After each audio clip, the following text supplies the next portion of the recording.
غادي نكمل معكم الجزء الثاني من تحويل الكاوكاو لمذاق اللوز، كيفاش تلونوه. هنايا كتهرمشوه وهو خضر، غديروه في واحد البلاستيكه وغديروا واحد المعلقه ديال النكهه اللي بغيتو، بيستاش، فرومبواز، ليمون، وكتحركوه مزيان في هذيك البلاستيكه حتى تيشد اللون ديالو. ويمكن لكم تحمروه في الفران. هذا هو النتيجه ديالو، لونتو بالبيستاش وهنايا بالفرومبواز كما كتشوفوا.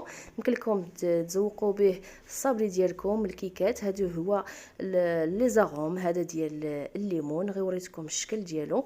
اما انا كنديرهم في واحد القريعه ديال الدجاج، كنحيدهم من البلاستيك، ويمكن لكم تزوقوا به الكيك، الصابلي، المهم اللي بغيتو تعمروا به. لكم كامل الاختيار. ويمكن لكم تخليوه حتى خضر وتستعملوه في النوغا ديالكم اللي كديروا، وكتحمروه في الفران الا بغيتو ديروه بحال دابا البريوات. ها نتوما انا دهنتو بالزيت